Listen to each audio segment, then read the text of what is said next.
The champagne tasted like ash in my mouth that night. Ironic, considering it was a $600 bottle of Dom Perignon, served on the upper deck of my 120-foot yacht, the Fairchild Legacy. Newport Harbor glittered around us, a constellation of wealth against the black velvet night. The annual Harbor Gala was in full swing, my gala as it had been for the past 30 years. Men in tailored tuxedos and women, dripping in diamonds, laughed too loudly at jokes that weren't funny, their faces flushed with expensive alcohol and the comfort of belonging to a world few would ever know. "Diana, darling, another phenomenal success," cooed Margaret Whitley, the wife of Rhode Island's newest senator. She kissed the air beside my cheek, careful not to smudge either of our meticulously applied makeup. "The foundation will exceed last year's donations, I'm certain." I smiled, the practiced smile that had served me well through decades of these events. At 77, I had perfected the art of appearing engaged while my mind wandered elsewhere. "The Children's Hospital needs a new oncology wing," I replied automatically. "Every dollar counts." But even as I spoke, my attention had snagged on something across the marina, something out of place in this tableau of excess. A shadow moved near the row of storage units that lined the far end of the docks. Not the casual movement of a worker or security guard, but the furtive motion of someone who didn't want to be seen. "Excuse me," I murmured, setting down my untouched glass. "I need to check on something." No one noticed me leave. That's the thing about being Diana Fairchild. People see the name, the money, the institution, but rarely the woman. My heels clicked against the polished deck as I made my way down the gangplank, nodding at the security guard who straightened his posture as I passed. "Everything all right, Mrs. Fairchild?" "Just getting some air, Thomas." The marina smelled of salt, diesel, and money, that peculiar scent of places where the wealthy gather their toys. But as I moved away from the yacht basin toward the industrial section, the air changed. Mildew, rust, and something else. Desperation. The security lighting was poor here, by design. The yacht club preferred not to illuminate the less picturesque aspects of harbor operations. I moved carefully, grateful I'd chosen practical heels for once. As I rounded the corner of the last storage unit, I saw him. A young man, perhaps in his late 20s, crouched beside a partially open metal door. His shoulders were hunched protectively around a bundle in his arms. Even in the dim light, I could see his face was gaunt, with several days' worth of stubble shadowing his jaw. But it was his eyes that stopped me cold. Hazel eyes with that distinctive Fairchild, fleck of gold near the pupil. My husband's eyes, my son's eyes, and now, apparently, my grandson's eyes. "Lucas?" The name escaped my lips before I could stop it. He startled violently, clutching the bundle tighter. As he shifted, I realized with a shock that the bundle was a child, a small, sleeping toddler with flushed cheeks. "Who are you?" His voice was hoarse, suspicious. He backed toward the storage unit door. "How do you know my name?" I took a careful step forward, my heart hammering against my ribs. "My name is Diana Fairchild. I believe I'm your grandmother." He froze, staring at me with those familiar eyes now wide with disbelief. "That's impossible. My grandmother is dead. She died before I was born." The world tilted beneath my feet. "Who told you that?" "My father. David. Hale." His voice hardened on the name. "He said you died during some emergency surgery when he was in college." 30 years of carefully contained grief and rage threatened to break through the dam I'd built around my heart. My son hadn't just disappeared. He'd erased me from existence. "I'm very much alive," I said quietly. "And your father has been lying to you." The child in his arms stirred, whimpering softly. Lucas immediately shifted his attention, murmuring soothing words as he gently rocked the little one. "This is Clara," he said without looking up. "My daughter. She's 18 months old and she's running a fever. I can't—" His voice cracked. "The clinic's closed until morning." I moved closer, propriety and caution forgotten. The child's face was flushed, her breathing slightly labored. "She needs a doctor," I said, already reaching for my phone. "I have a personal physician on call." Lucas laughed bitterly. "Lady, grandmother, whoever you are, we can't afford that. We can barely afford this storage unit." I looked past him into the darkness of the metal box. A sleeping bag lay on the concrete floor. A battery-powered lantern sat beside a small cooler. A duffel bag and what appeared to be a plastic container of toys completed the inventory of their possessions. In that moment, looking at my grandson and great-granddaughter living like refugees, while $100 million worth of boats floated a few hundred yards away, including mine. Something calcified in my chest. "Come with me," I said firmly. "Right now." "I don't even know you," Lucas protested. "You don't have to know me, but Clara needs help and I can provide it." I held his gaze. "If I'm lying about who I am, the worst that happens is you get free medical care for your daughter. If I'm telling the truth, then my father is a liar," he finished, his voice hollow. "Wouldn't be the first time." A soft moan from Clara decided him. He gathered a small backpack, locked the storage unit, and followed me reluctantly toward the marina. As we walked, I sent a text to Dr. Harrison, then another to my captain. "Where are we going?" Lucas asked as we approached the line of yachts. "To my home," I replied simply. His steps faltered when we stopped at the Fairchild Legacy. "You've got to be kidding me." "I never joke about boats," I said, gesturing for him to board. "Or family." The faces of my guests registered shock as I returned with two unexpected companions. I ignored them all, leading Lucas directly to the master suite. "Alicia," I called to my assistant, who appeared instantly at my side. "Tell Captain Reeves to prepare for departure. We're returning to the estate immediately, and have Thomas escort our guests to their cars with my apologies." "Mrs. Fairchild, the gala is over," I finished firmly. "Dr. Harrison will meet us at the dock. Make sure the guest cottage is prepared." As the yacht's engines hummed to life beneath us, I watched Lucas settle his daughter on my bed. His movements were practiced, tender, and fiercely protective. Despite his circumstances, he was a good father. That much was clear. "I don't understand any of this," he said, not looking at me. "If you're really my grandmother, where have you been all my life?" The question hung between us, heavy with decades of absence and loss. "Right where I've always been," I answered softly. "It's your father who disappeared, who took you away and buried the truth." Lucas finally turned to face me, exhaustion and weariness etched in every line of his young face. Why would he do that? I moved to the window, watching Newport's glittering shoreline recede as we headed toward the Fairchild estate on Ocean Drive. "Money," I said simply. "Power. The Fairchild fortune. And something far more valuable. The Fairchild legacy."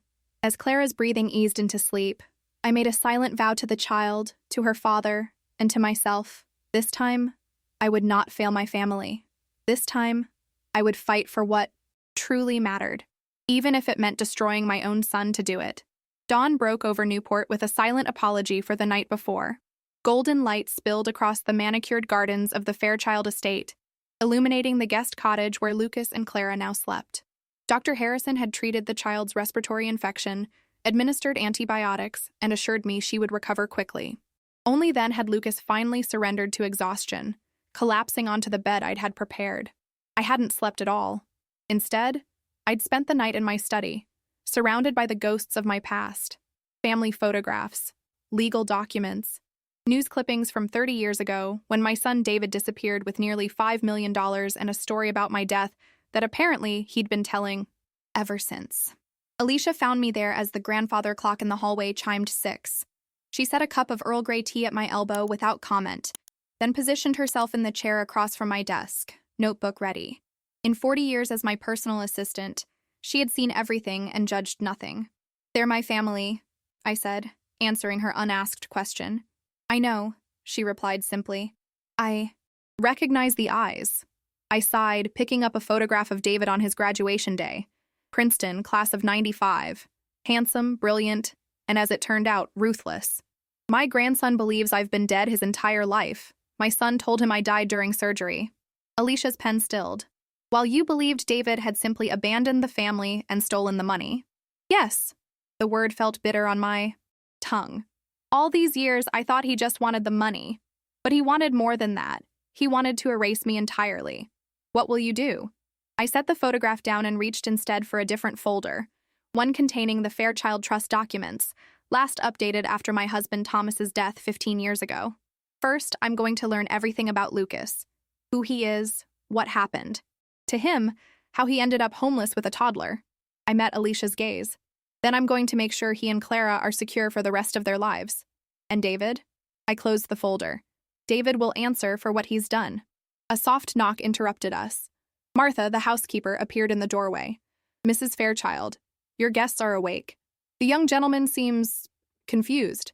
I found Lucas in the cottage kitchen, Clara balanced on his hip as he inspected the fully stocked refrigerator with undisguised suspicion. He had showered and changed into the clothes Martha had left for him. Simple khakis and a blue button-down that almost fit. Clara wore a new pink romper, also courtesy of Martha's early morning shopping expedition. "Good morning," I said, keeping my distance. "How is she? Feeling?" Lucas turned, his expression guarded. "Better. The medicine helped." He hesitated. "Thank you for that." "You're welcome." I gestured to the kitchen table. "Would you like breakfast?" "Martha makes excellent waffles." "What I'd like are answers." He set Clara down in the high chair Martha had somehow procured overnight. "Starting with proof that you're actually who you say you are." I nodded, respecting his caution. "That's fair." From my purse, I withdrew my driver's license, passport, and a small photo album. I placed them on the table between us. Diana Elizabeth Fairchild, born October 12, 1947, in Boston, Massachusetts.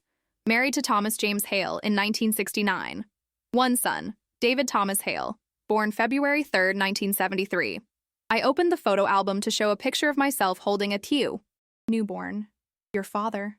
Lucas examined each document carefully, then stared at the photographs. David as a baby, as a child, as a teenager. His expression softened slightly at a family portrait taken at our summer home in Martha's Vineyard. David was perhaps 16, gangly and sunburned, standing between Thomas and me on the beach. "He looks happy," Lucas said quietly. He was, I thought. I sat down across from him. "Lucas, I need to understand what happened. What did David tell you about me? About your grandfather?" He busied himself with preparing cereal for Clara, buying time to collect his thoughts. When he finally spoke, his voice was carefully neutral. He said his parents died when he was in college. His mother, you, during emergency surgery, and his father in a car accident a year later. He said he inherited a small insurance payout that he invested well. Lucas laughed bitterly. He always emphasized how he built his success from modest beginnings, how everything he achieved was through his own brilliance. "And where is he now?" I asked, keeping my voice steady despite the rage building inside me. "Last I knew, living in a mansion in Greenwich, Connecticut with his wife, my stepmother, Catherine." His jaw tightened. "They disowned me 3 years ago when I questioned their story about my grandparents. Said I was ungrateful, delusional. When Catherine got pregnant, they decided I was a negative influence and cut me off completely." Clara banged her spoon against the high chair tray, oblivious to the tension. Lucas automatically wiped cereal from her chin, his movements gentle despite the hardness in his eyes. "What about Clara's mother?" I asked carefully. "Andrea left when Clara was 2 months old. Decided motherhood wasn't for her." He shrugged, but I could see the wound was still raw. "We weren't married. I managed for a while. Had a decent job in construction management. Then the company downsized. I couldn't make rent. And here we are. Living how? In a storage unit." I couldn't keep the anger from my voice. "It was temporary," he said defensively. "Just until my next paycheck." I reached across the table, stopping just short of touching his hand. "Lucas, I need you to understand something. What your father did, telling you I was dead, cutting you off, leaving you and Clara homeless.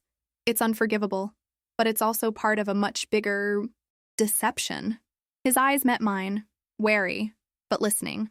30 years ago, David disappeared with nearly $5 million from the Fairchild Trust. He claimed he was using it for a real estate development project. When the money vanished, so did he. I swallowed hard. I tried to find him, hired investigators, but he had covered his tracks well. $5 million, Lucas repeated, stunned. "And he's been living like we don't exist while we were—" He glanced at Clara, unable to finish the sentence. "The money was nothing," I said quietly. "The Fairchild fortune is considerable.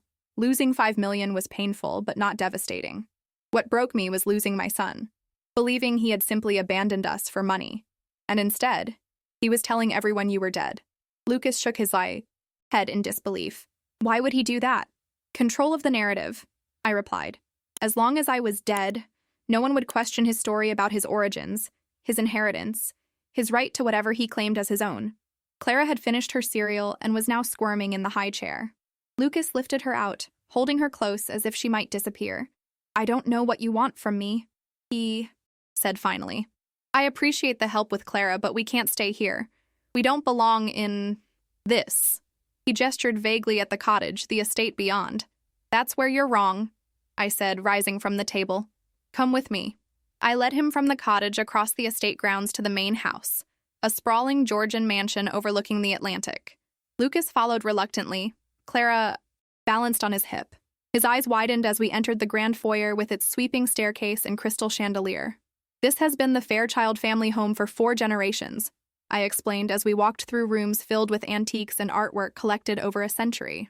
Your grandfather, Thomas, was an architect who specialized in affordable housing developments. The Fairchild fortune originated in shipping, but Thomas transformed it into something more meaningful, a legacy of philanthropy and community development. We reached the library, where floor-to-ceiling bookshelves surrounded a massive oak desk. On the wall hung a large portrait of Thomas, distinguished, silver-haired, with those same hazel eyes that had now passed to both Lucas and Clara. Your grandfather died 15 years ago, I said softly. He never knew what happened to David, or that he had a grandson. It would have broken his heart. I turned to face Lucas directly. But he would have been proud of you. You don't even know me, Lucas protested. I know you've protected your daughter at all costs. I know you've maintained your dignity and integrity despite impossible circumstances. I moved to the desk and unlocked the center drawer, removing a leather-bound portfolio. And now I know that you are the rightful heir to the Fairchild legacy. Lucas stared at me, Clara squirming in his arms. What are you saying? I'm saying that everything here, the estate, the foundation, the family business, it was never meant for someone who would lie, steal, and abandon their own child. I opened the portfolio to reveal the Fairchild Trust documents. It was meant for someone who understands the value of family, of honesty, of compassion. I can't, he began. You don't have to decide anything now, I interrupted gently. For today, just let yourself and Clara be safe. Let me get to know my great-granddaughter. Let me tell you about your grandfather. We have time. As if understanding she was being discussed, Clara reached toward me, her small hands opening and closing in that universal gesture of childhood. Without thinking, I held out my arms, and Lucas transferred her to me after only a moment's hesitation. She settled against my shoulder with surprising ease, her warm weight both foreign and achingly familiar. She smelled of baby shampoo and new beginnings.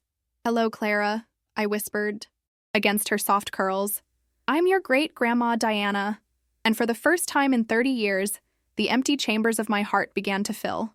The morning sun streamed through the windows of the guest cottage, painting golden rectangles across the hardwood floor where Clara sat playing with a collection of wooden blocks Martha had unearthed from the attic. Lucas watched his daughter from the kitchen table, a half-empty coffee mug forgotten in his hand, his mind still struggling to process the seismic shift in their reality. 3 days had passed since Diana Fairchild had appeared like an apparition in the darkness of Newport Harbor. 3 days of warm beds, nutritious meals, and Clara's fever breaking under proper medical care. 3 days of cautious conversations with a grandmother he'd been told was dead his entire life. A gentle knock at the door pulled him from his thoughts. Diana entered, dressed impeccably in tailored slacks and a cashmere sweater, her silver hair swept into an elegant chignon. Despite her age, she moved with the purposeful grace of someone accustomed to commanding attention. Good morning, she said, her eyes immediately finding Clara on the floor. I see someone's feeling better. Much better, Lucas confirmed. The antibiotics worked quickly. Diana nodded, then hesitated. I have a proposition for you, if you're willing to hear it. Lucas gestured to the chair across from him. I'm listening. She sat, folding her hands on the table. I'd like you and Clara to stay here, at the estate, for the foreseeable future. Not as guests, but as family. Diana, please, hear me out. Her voice remained calm, but Lucas detected an undercurrent of emotion. You need stability, especially for Clara. The estate has more than enough room, and She paused, choosing her words carefully. I've been alone for a very long time. Lucas studied her face, searching for signs of pity or obligation. Instead, he found only sincerity and a loneliness that mirrored his own. What about your life? Your social circle? He asked. Won't they question why you've suddenly taken in a young man and a toddler? Diana's laugh was sharp and genuine. The Newport elite live for gossip. They've been speculating about my private life for decades. Let them talk. Her expression softened. Besides, I've spent too many years caring about appearances. What matters now is family. What's left of it. Clara abandoned her blocks and toddled over to Diana, presenting her with a small wooden horse. Diana accepted it with the solemnity the gift deserved. "Thank you, Clara," she said, her voice gentle. "It's beautiful."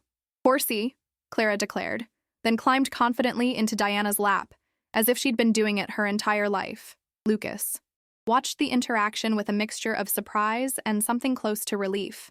Clara, who usually shied away from strangers, had taken to Diana immediately, as if some cellular memory recognized the shared blood between them.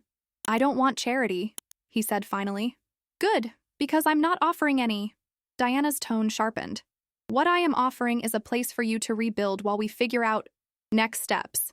And speaking of next steps, she reached into a leather portfolio she'd brought with her. "I've taken the liberty of arranging an interview for you." "An interview?" "With the Fairchild Foundation.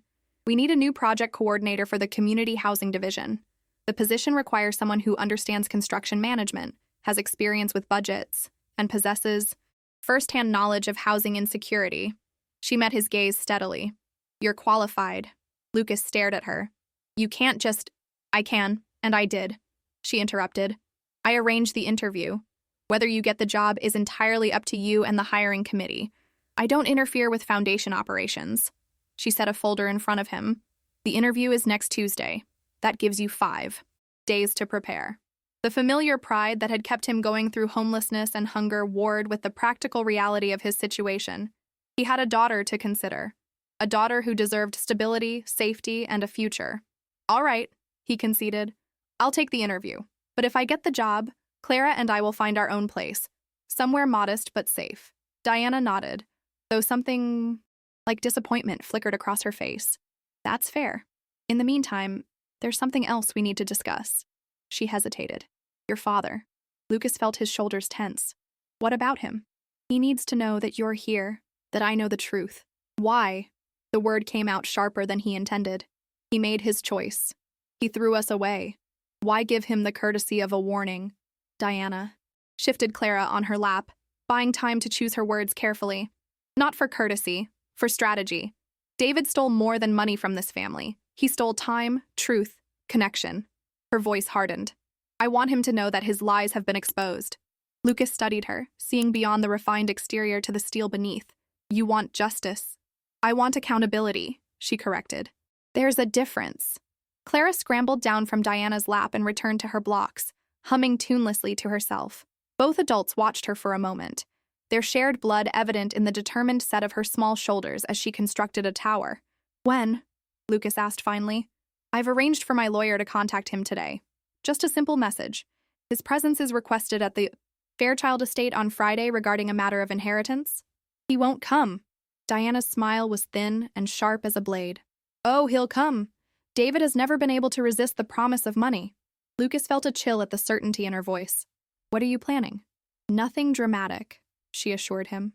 "Just a conversation, long overdue, with all cards on the table." She rose from her chair, smoothing her slacks with practiced precision. "You don't have to be there if you don't want to be." But Lucas was already shaking his head. "If he's coming, I'll be there. I have questions of my own." Diana nodded, her expression softening. "Of course you do." She moved toward the door, then paused. "There's a family dinner tonight at the main house. Nothing formal. Just you, Clara, and me. 7 o'clock if that works for you." After she left, Lucas remained at the table, staring at the employment folder she'd left behind. His thoughts tumbled over each other like waves breaking against Newport's rocky shore. 3 days ago, he'd been living in a storage unit, desperate and alone. Now he sat in a guest cottage on a multi-million-dollar estate with a job interview and a grandmother, who seemed determined to rewrite their family story. Outside the window, Clara had abandoned her blocks to press her face against the glass, watching a butterfly dance across the garden. Her delighted giggles filled the cottage, a sound that had become rare in recent months. For her, Lucas thought, he could swallow his pride. For her, he could face his father. For her, he could begin again, even if that beginning came with complications he'd never imagined. The Fairchild Estates dining room was smaller than Lucas had expected, intimate rather than grand, with a round table that seated 6 comfortably beneath a crystal chandelier. The walls were lined with built-in bookshelves rather than the ostentatious artwork he'd anticipated, giving the space the feel of a well-loved library that happened to accommodate meals. "My husband preferred informal dining," Diana explained as she noticed his surprise. He said no one could have a proper conversation across a table longer than 6 feet. He sounds like a practical man, Lucas commented, settling Clara into the booster seat Martha had provided. Thomas was many things. Brilliant, compassionate, occasionally stubborn. But yes, practical above all. Diana's voice softened with memory. He believed wealth was a responsibility, not a privilege. Something to be used, rather than displayed. As they began their meal, a simple but perfectly prepared roast chicken with seasonal vegetables, Lucas found himself studying Diana more carefully. Despite her polished exterior, there was nothing pretentious about her. She cut her food into small, precise bites, answered Clara's endless toddler questions with genuine consideration, and seemed genuinely interested in Lucas's background in construction management. "You understand how buildings work," she noted approvingly. Thomas would have appreciated that. He always said too many architects design buildings without understanding how people actually live in them. "I enjoyed the problem-solving aspects," Lucas admitted, "finding ways to make designs functional while staying within budget constraints." "That's exactly the skill set the foundation needs," Diana said. "The community housing division has struggled since Thomas died. The vision is there, but the practical implementation has been lacking."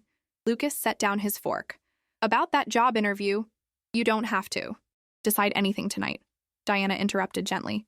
"Take the interview, see the foundation offices, meet the team, then make your decision." Clara chose that moment to drop her sippy cup, giggling as it clattered on the hardwood floor. Lucas retrieved it automatically, his movements practiced and patient. "She has your eyes," Diana observed quietly. "The Fairchild eyes. Her mother always said—" "They looked old-fashioned," Lucas replied, a hint of bitterness coloring his tone. "Like she belonged in a different century." "The Fairchild gaze," Diana nodded. "Thomas had it too. That way of looking at people as if you could see straight through to their core. It's disconcerting to those with something to hide." The observation struck uncomfortably close to home.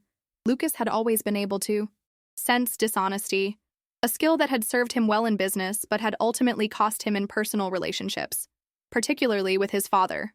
"Speaking of hiding," he ventured, "has your lawyer heard back from my father?" Diana's expression hardened almost imperceptibly. "Yes, David and Catherine will be here tomorrow at 2 o'clock. Apparently, the promise of inheritance matters trumped whatever appointments they had previously scheduled." Lucas absorbed this information, tension gathering between his shoulders. "What exactly are you hoping to accomplish tomorrow?" Diana considered the question carefully. "Clarity," she finally said. "I want to understand why. Why he took the money. Why he told you I was dead. Why he abandoned his own son and granddaughter to poverty while living in luxury." Her gaze met his, unwavering. "And I want him to see what his lies have cost. Not just in dollars, but in human terms. You want him to face me?" "Yes," she acknowledged simply. "Not for revenge. For accountability." After dinner, they moved to the library where Diana had arranged a comfortable play area for Clara on a plush rug near the fireplace. The toddler was delighted with the collection of vintage toys, wooden trains, soft dolls, and building blocks that had once belonged to Lucas's father. "These were David's," Diana explained, watching Clara arrange the blocks in careful rows.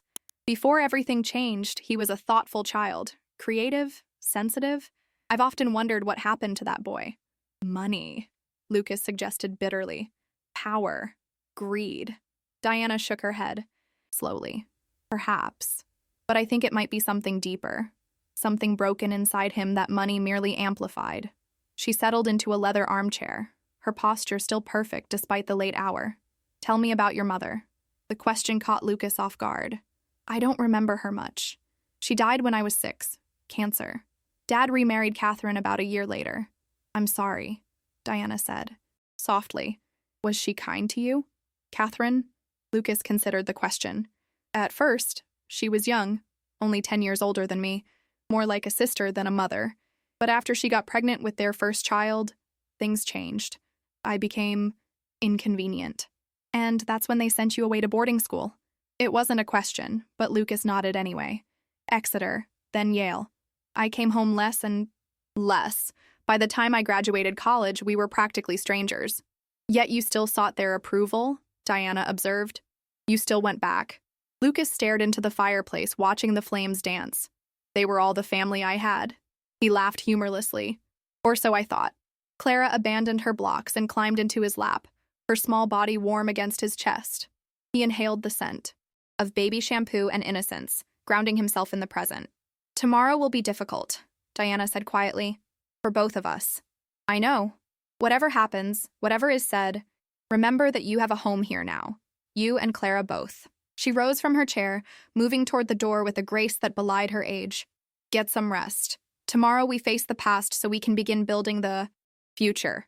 After Diana left, Lucas remained in the library, Clara now sleeping against his shoulder. He studied the room more carefully, the books that lined the shelves, the photographs in silver frames, the architectural drawings that hung on the walls. This room told the story of a family that valued knowledge, creativity, and connection, everything his father had rejected. Tomorrow, he would look, into David Hale's eyes and ask the question that had haunted him since childhood.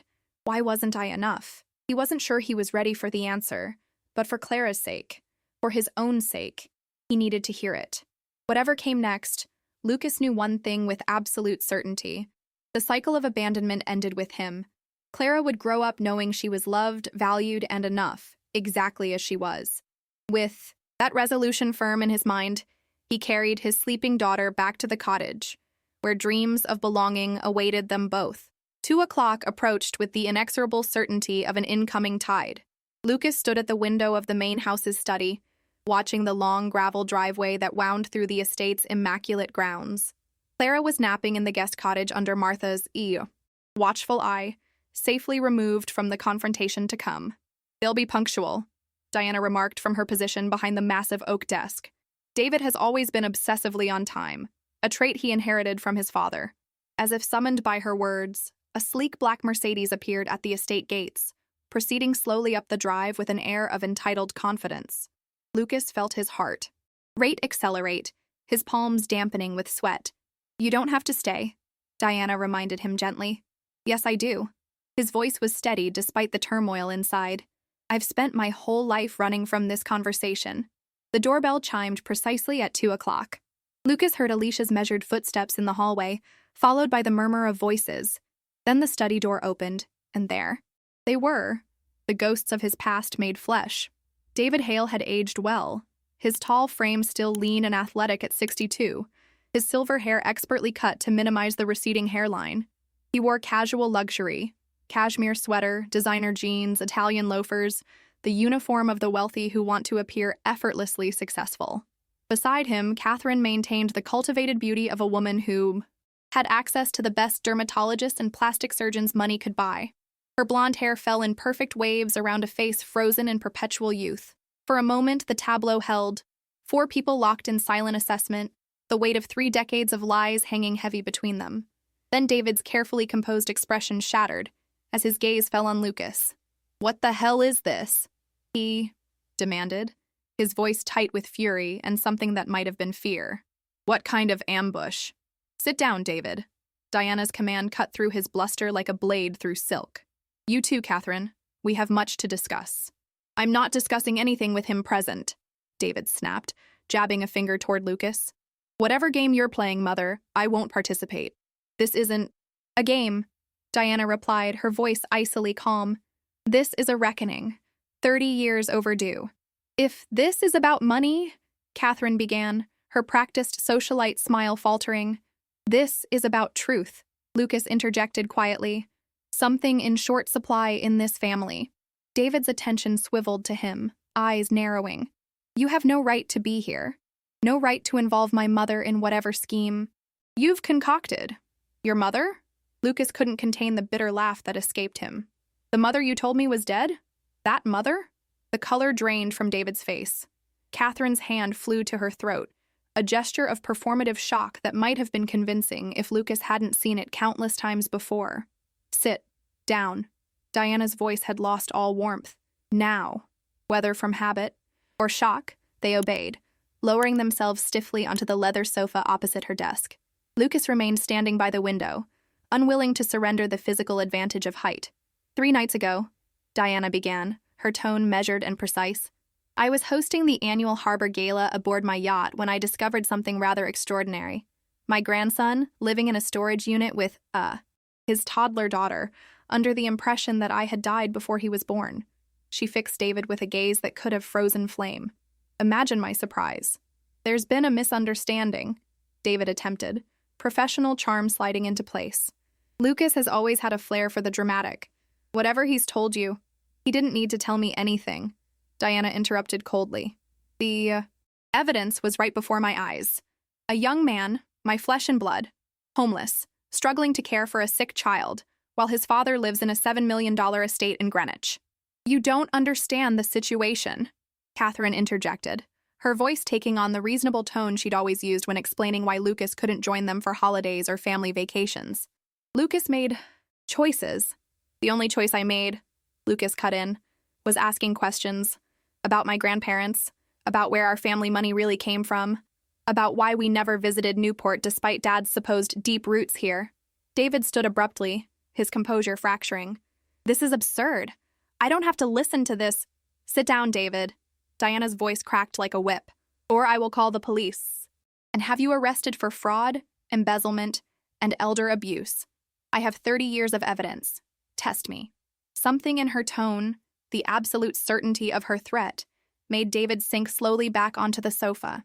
Now, Diana continued with deadly calm, here's what's going to happen. You're going to explain to your son and to me exactly why you fabricated my death, stole family funds, and abandoned your own child and grandchild to poverty. I didn't steal anything, David protested, but his voice lacked conviction. The development project failed. The investments— There was no development project, Diana interrupted. There were no investments. There was only a series of offshore accounts, carefully hidden from the Fairchild Trust administrators. She removed a folder from her desk drawer and slid it across the polished surface. Every transfer, every shell company, every lie, documented and dated. David stared at the folder as if it might bite him. Catherine's perfect poise had crumbled, her manicured hands twisting in her lap. Why? Lucas asked, the simple question hanging in the air. Why tell me she was dead? David remained silent, his jaw working as if chewing through possible excuses and finding none palatable. Because it was easier than the truth, Catherine finally answered, her voice surprisingly gentle. The truth that he'd stolen from his own mother and couldn't face her. The truth that the Fairchild fortune wasn't his to inherit or control. She turned to David, something like pity in her expression. Tell him, David. No more lies. David looked up at Lucas, and for the first time, Lucas saw something genuine in his father's eyes. Not love or remorse, but raw, unvarnished fear. I couldn't compete, David said finally, the words emerging as if physically painful. With your grandfather's legacy, with my mother's expectations.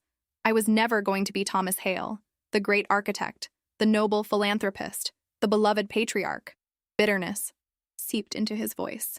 So I created my own story, my own legacy, one where I was the self-made success, not the disappointing son who needed his mother's money and connections. So you erased me, Diana said softly, to erase your own failure. And when I started asking questions, Lucas added, the pieces finally fitting together, you erased me too. David didn't deny it. He simply sat there, the architect of his own undoing, surrounded by the ruins of the family he had systematically destroyed. Diana rose from behind the desk, her movements deliberate and controlled. I've amended the Fairchild Trust documents. Lucas and Clara are now the primary beneficiaries. You retain nothing but the money you've already stolen, which, make no mistake, I could legally reclaim if I chose to. You can't do that, David protested weakly. I'm your son. Yes, Diana agreed, her voice heavy with grief and resolve.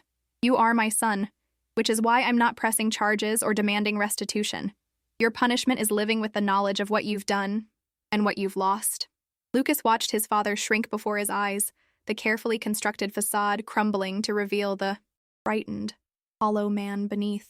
In that moment, he felt neither triumph nor satisfaction, only a profound sadness for the relationship that could have been. Clara, Lucas said quietly, your granddaughter. She's beautiful and bright and curious about everything. She's learning new words every day. She loves butterflies and the color blue and singing nonsense songs at the top of her lungs. He paused, letting the words sink in. You'll never know her. That's your loss, not hers. David looked up, something like genuine regret flickering across his face. Lucas, we're done here. Diana interrupted firmly. Alicia will show you out.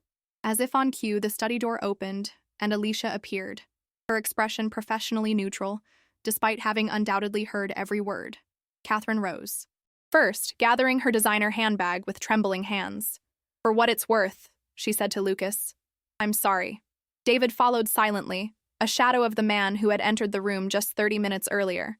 At the threshold, he paused, turning back as if to speak, but whatever words he might have offered died on his lips. With a final, haunted glance at his mother, he disappeared into the hallway. The study door closed with a soft click that somehow felt more final than any slam could have been. Are you all right? Diana asked Lucas, concern evident in her voice. Lucas took a deep breath, surprised to find that he was. The confrontation he had feared for years had come and gone, leaving not devastation but a curious sense of liberation in its wake. Yes, he said simply. I am. The weeks following David's departure unfolded with unexpected ease. Lucas accepted the position at the Fairchild Foundation, beginning as a project coordinator for the Community Housing Division.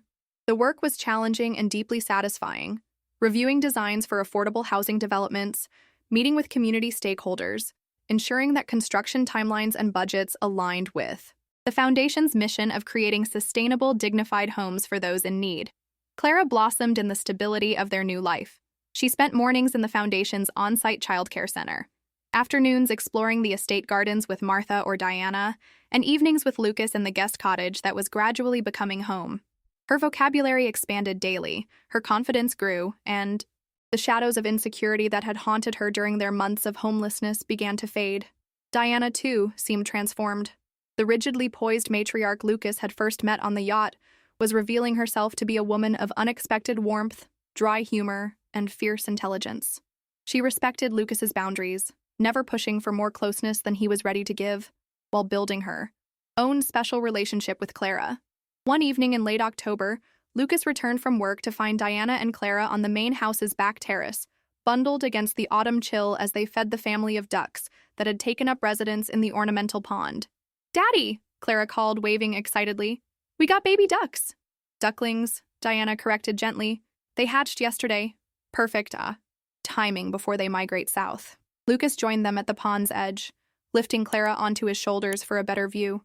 The tiny ducklings paddled furiously behind their mother, their downy bodies barely visible above the water's surface. "They're resilient little things," Diana observed, born knowing exactly who they are and where they belong. She glanced at Lucas with a small smile. "Rather like certain people I know." Later, after Clara had been bathed and tucked into bed with 3 bedtime stories and her favorite stuffed elephant, Lucas found himself wandering back to the main house. Diana was in the library, as she often was in the evenings, reading glasses perched on her nose as she reviewed Foundation documents. "Join me?" she invited, gesturing to the chair opposite. Hers. "I've just opened a rather excellent Cabernet." Lucas accepted the offered glass, settling into the comfortable leather. "The Richardson Street project was approved today," he told her. "Construction begins next month." Excellent news. Diana's approval was genuine, but not effusive. She respected Lucas's professional accomplishments without claiming credit for them. That's 30 new units. For families transitioning from homelessness. Families like Clara and me, Lucas acknowledged quietly. Diana studied him over the rim of her glass. "You've done remarkable work in such a short time. The Foundation board is impressed. And not just because you're a Fairchild." "Hale," Lucas corrected automatically. "My name is still Hale. For now," Diana agreed mildly. They sat in comfortable silence for several minutes, the crackle of the fireplace and the occasional turning of a page, the only sounds in the room.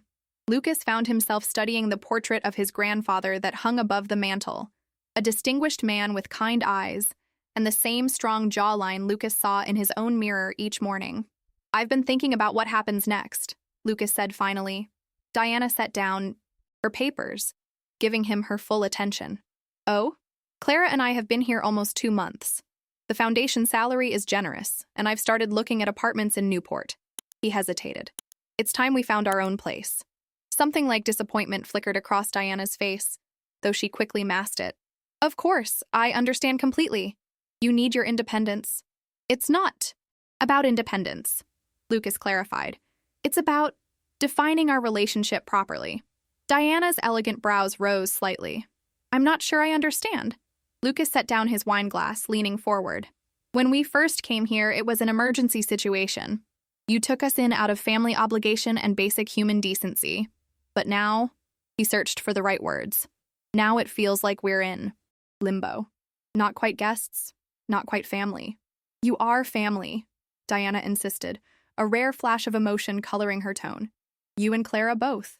I know that intellectually, Lucas acknowledged, but emotionally it's complicated. You're my grandmother, but I didn't grow up with you. We're still getting to know each other. And living here, in your home? Our home, Diana corrected firmly. That's just it, Lucas said, finally arriving at the heart of his concern. Is it our home? Or are we living in your home? On your charity? Where are the boundaries? What are the expectations? When Clara calls you Grandma Di, what does that really mean for all of us? Understanding dawned in Diana's eyes. You need clarity, she said softly. Structure. Defined relationships. Yes, Lucas admitted, relieved she understood. Exactly that. Diana was quiet for a long moment, her gaze drifting to the family photographs that lined the bookshelves, generations of Fairchilds captured in silver frames. When she spoke again, her voice held a vulnerability Lucas had never heard before. When Thomas died, I thought I was done with family, she said quietly. David was already gone. There were no grandchildren, or so I believed. I resigned myself to being the last of the line, to the Fairchild name ending with me. She met Lucas's gaze directly. Finding you and Clara, it wasn't just about righting a wrong or exposing David's lies. It was about having a second chance at family. Diana, I'm not asking you to stay here indefinitely, she continued.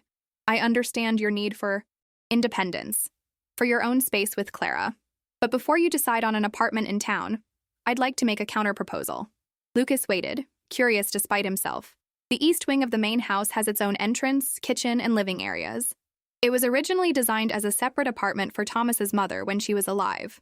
Diana's hand smoothed an invisible wrinkle from her slacks.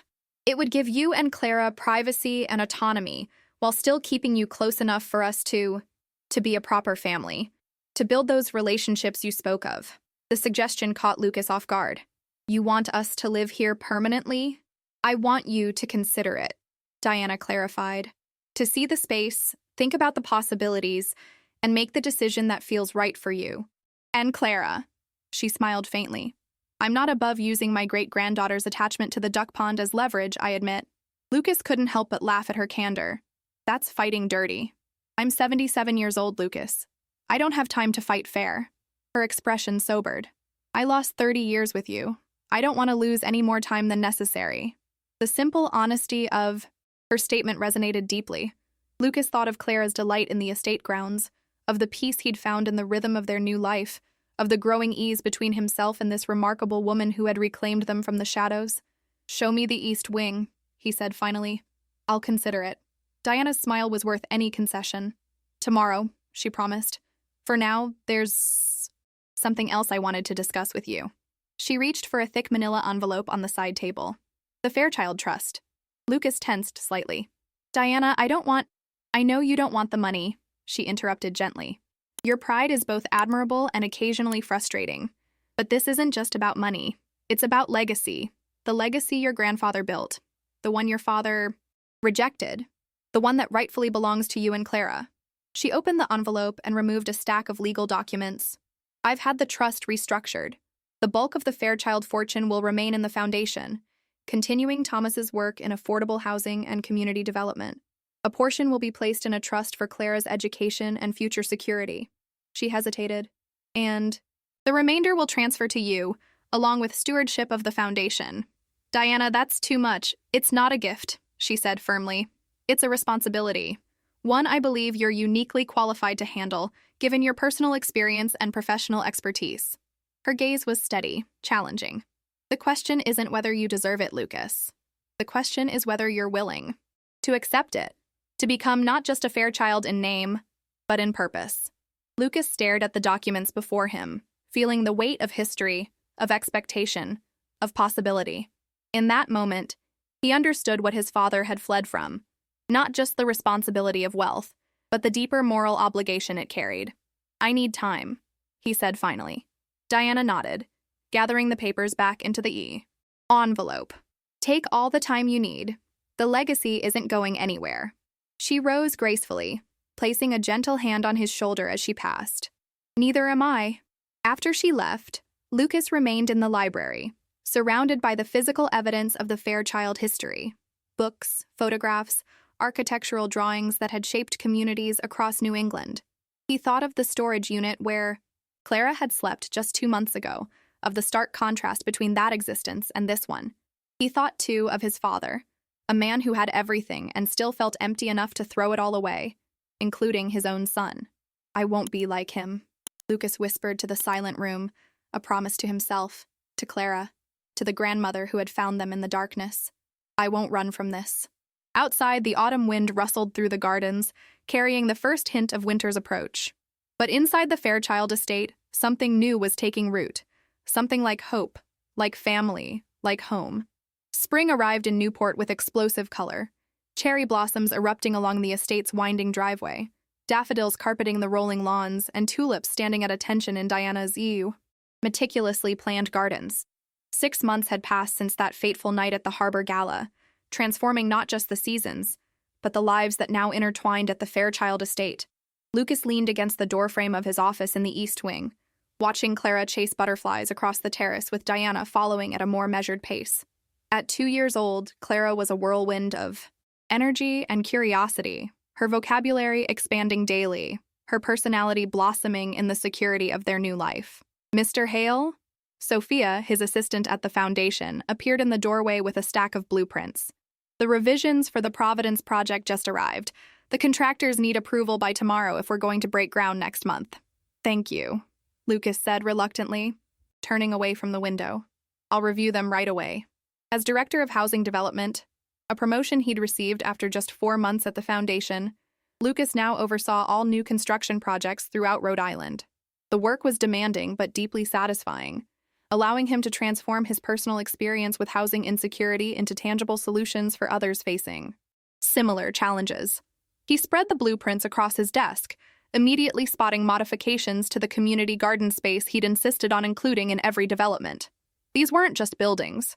They were homes, communities, fresh starts for families who needed exactly what he and Clara had found, a safe place to rebuild. A soft knock interrupted his concentration. Diana stood in the doorway, Clara perched on her hip with grass stains on her knees and a dandelion clutched in her small fist. "Daddy, look!" Clara exclaimed, waving the dandelion. "I got a wish flower." "A beautiful one," Lucas agreed, taking her from Diana. "Did you make a wish?" Clara nodded solemnly. "Can't tell or it won't come true." "Very wise," Diana said, her eyes crinkling with amusement. "Now, I believe someone promised to help Martha make chocolate chip cookies if she finished her lunch."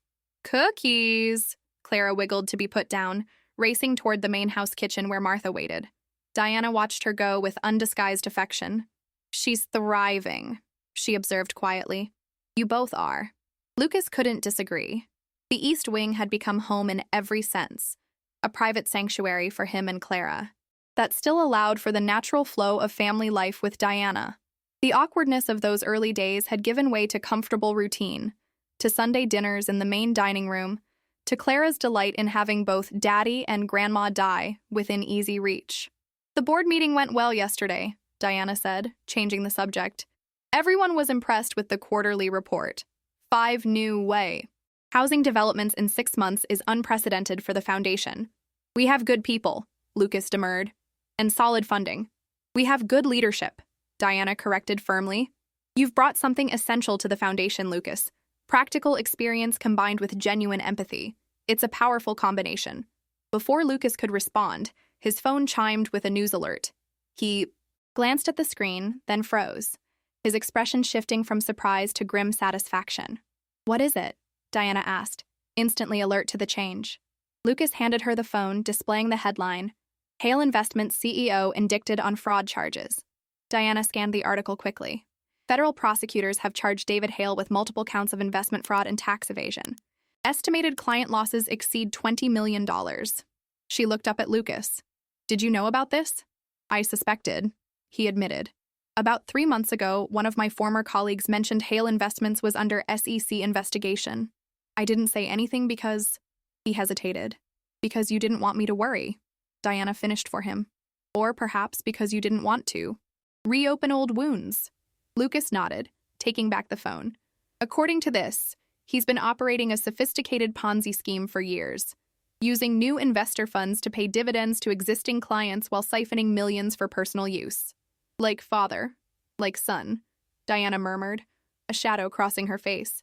It seems David learned from Thomas's father after all, just not the lessons we'd hoped. Lucas understood her reference. His great-grandfather, William Fairchild, had been implicated in a similar financial scandal in the 1940s, nearly destroying the family fortune before Thomas reclaimed it through legitimate architectural success and careful investment. I should feel something more, Lucas said quietly. Anger, satisfaction, vindication, but all I feel is relief. Relief that he can't hurt anyone else. Diana touched his arm gently. That's because you've already moved forward, Lucas. You've built something meaningful here. With the foundation. With Clara. With me. David no longer has power over your story. Lucas knew she was right. The father who had abandoned him, lied to him, and ultimately rejected him had become increasingly irrelevant as Lucas established his own identity as a father, a professional, and a Fairchild. There's something else we should discuss, Diana said, changing the subject with characteristic directness. The trust documents. You've had them for 6 months now. It's time for a decision. Lucas sighed, running a hand through his hair. I know. You're still uncomfortable with the idea of inherited wealth, Diana finished for him. I understand that. It's to your credit. She moved to the window, watching Clara and Martha in the garden below. But consider this. The Fairchild legacy isn't just about money. It's about responsibility, community, creating something lasting. I know that, Lucas assured her. And I'm not rejecting the legacy. I just need to accept it on my own terms. He joined her at the window. I've been working with the Foundation's legal team on an alternative structure. Diana raised an eyebrow. Oh? I'd like to establish a separate division within the Foundation, specifically focused on transitional housing for families coming out of homelessness. His voice grew more confident as he outlined the vision he'd been developing for months.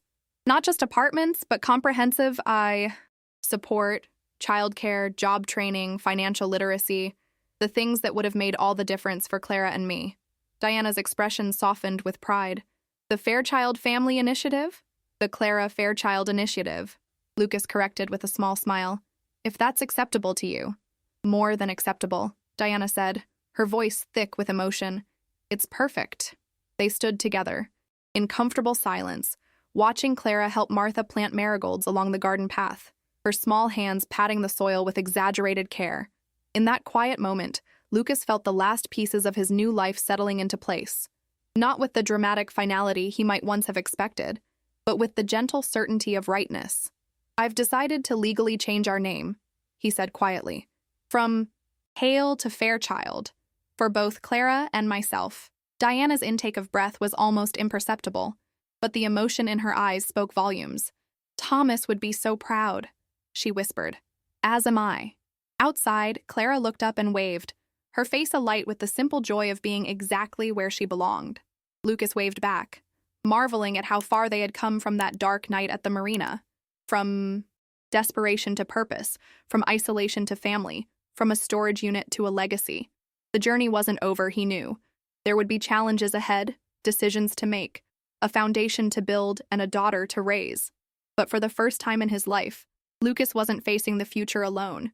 He was a Fairchild now, in name and in truth, and that made all the difference. The annual Harbor Gala looked different from the deck of the Fairchild legacy this year. 1 year exactly since Diana had spotted a desperate young man crouching beside a storage unit, the yacht now hosted a transformed event. Less about Newport Society's conspicuous wealth, and more about the Foundation's tangible accomplishments. Lucas adjusted his bow tie, still uncomfortable in formal attire, despite Diana's assurance that he wore it well. Around him, the gala guests mingled on the yacht's upper deck.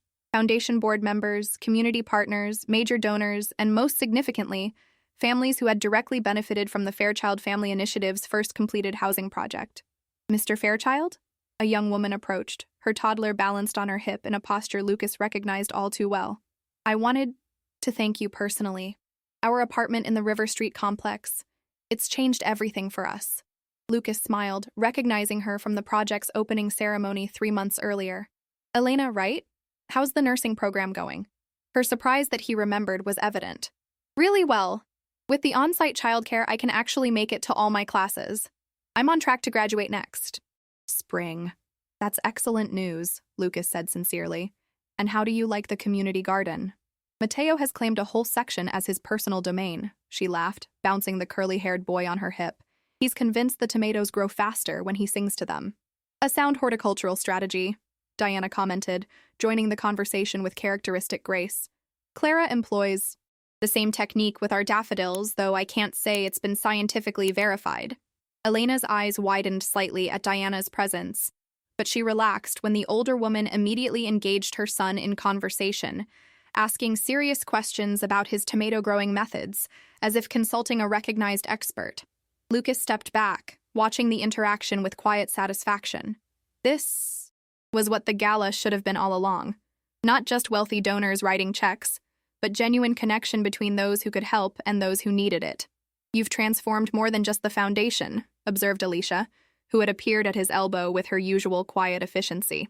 You've transformed her. Lucas followed her gaze to Diana, who was now introducing Elena to several board members, her hand resting supportively on the younger woman's shoulder. We transformed each other, Lucas corrected gently. That's how family works. Alicia nodded, a rare smile softening her professional demeanor. The press is here for the announcement. Everything's ready whenever you are. Thank you, Alicia. Lucas took a deep breath, scanning the deck for Clara. He found her near the bow, with Martha, her party dress already slightly rumpled, her dark curls escaping from their ribbons as she charmed a group of donors with her precocious commentary on the passing boats. Right on schedule, the yacht's engines hummed to life, and Captain Reeves guided the vessel away from the dock and into Newport Harbor. As the shoreline receded, Lucas made his way to the small podium that had been set up on the main deck. The crowd quieted as he took his position, expectation hanging in the salt-tinged air. Diana moved to stand beside Clara, both of them watching him with identical expressions of pride. Thank you all for joining us tonight, Lucas began, his voice steady despite the significance of the moment. 1 year ago, on this very yacht, in this harbor, my life changed forever. I was homeless, desperate, with a sick child and no hope for the future. He paused, letting the stark reality of those words sink in. Today, I stand before you as the director of the Fairchild Foundation, but more importantly, as a father who no longer fears that his daughter will grow up without safety, stability, or opportunity. A murmur of appreciation rippled through the crowd. My grandmother, Diana Fairchild, didn't just rescue us that night. She reminded me of who I was, of the legacy I carried without knowing it. Lucas's gaze found Diana's in the crowd. The Fairchild name has stood for integrity, innovation, and compassion for generations. Tonight, we honor that legacy by expanding our commitment to those who need it most. He gestured to Alicia, who unveiled a large, architectural rendering on an easel beside the podium. I'm proud to announce the Clara Fairchild Campus, a comprehensive transitional housing community that will provide not just shelter, but holistic support for families rebuilding their lives after experiencing homelessness. Applause broke out as Lucas outlined the project. 50 housing units, an on-site childcare center, job training, facilities, and comprehensive wraparound services, all situated on 10 acres of land that had once belonged to one of Newport's most exclusive country clubs. This project represents the largest single investment in the Foundation's history, Lucas continued when the applause subsided. But more importantly, it represents our fundamental belief that everyone deserves the chance to reclaim their dignity, rebuild their lives, and realize their potential. As he concluded his remarks, Clara broke free from Diana's gentle hold and ran to him, arms outstretched. Lucas lifted her effortlessly, settling her on his hip in a motion that had become second nature. "Did I do good, Daddy?" she whispered loudly enough for the microphone to catch, drawing appreciative laughter from the crowd.